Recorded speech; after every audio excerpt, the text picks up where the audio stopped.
Je m'appelle Bernard Giraudot, je suis retraité, ancien chef d'atelier de chez Renault et je m'occupais principalement, je dirais, de tout l'atelier et également surtout de la partie apprentissage. Roger Fargeau, formateur pour la boulangerie. J'ai été apprenti, 14 ans apprenti, et puis après j'ai travaillé sur Lyon, j'ai travaillé sur Marseille, j'ai fait pas mal de maisons. Je m'appelle Jacques Audrin, je suis gérant d'une société d'ameublement. Aujourd'hui, on a 6 apprentis en permanence. On forme du CAP jusqu'au BTM, voire BTMS. Je m'appelle Stéphane Gravouille, je suis gérant du restaurant Bénureau à Sainte-Luce-sur-Loire, cuisinier de formation. Moi, je suis issu du CIFAM, mais du CIFAM ancienne génération. Le CIFAM, ça commence tout d'abord pour moi avec Maison Blanche. Nous étions donc dans des locaux relativement vétustes. Moi, j'ai commencé mon premier brevet de maîtrise en menuiserie à Maison Blanche. Je l'ai terminé à Sainte-Luce. Quand nous sommes venus au CIFAM, ça a vraiment été un passage de l'âge de pierre au temps moderne. Au CIFAM, on cherche l'excellence. Aujourd'hui, on a besoin de gens qui savent travailler, qui savent ce que c'est que le métier.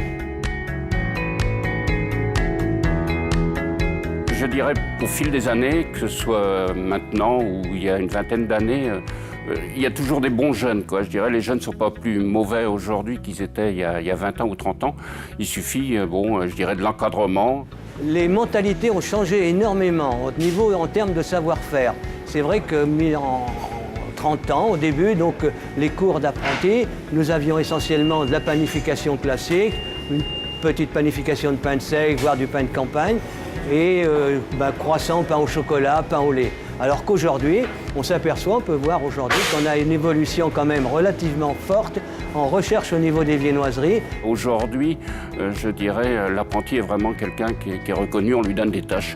Noble, on le met avec un tuteur, alors que, à notre époque, bien sûr, c'était complètement différent. Aujourd'hui, on a du matériel pour travailler, une chose qui n'existait pas auparavant.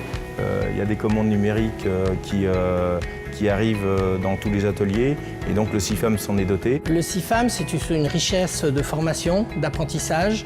C'est comment faire évoluer ces personnes que nous formons et qui seront nos futurs salariés et surtout nos futurs repreneurs d'entreprise aussi. Je crois qu'il y a un lien étroit qui se crée entre les professeurs et les entreprises. Il est important que professeurs et employeurs soyons relativement proches les uns des autres. On les sent impliqués. Dès qu'un jeune me fait un faux pas ou quelque chose, je dirais, on est averti tout de suite. C'est pas quelque chose, il n'est pas laissé à la nature.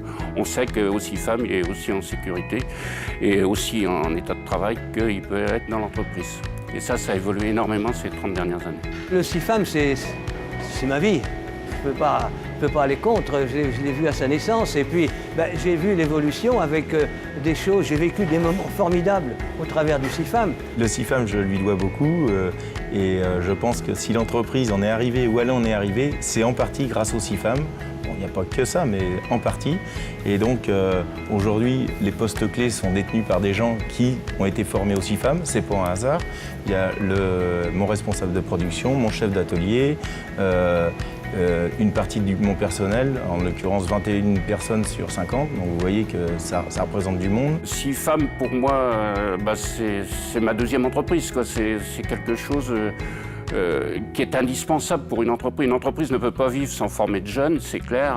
Si elle ne forme pas de jeunes, elle meurt à plus ou moins long terme. Donc, CIFAM, c'est une partie importante et complètement intégrante pour les entreprises aujourd'hui, quel que soit le métier, je dirais.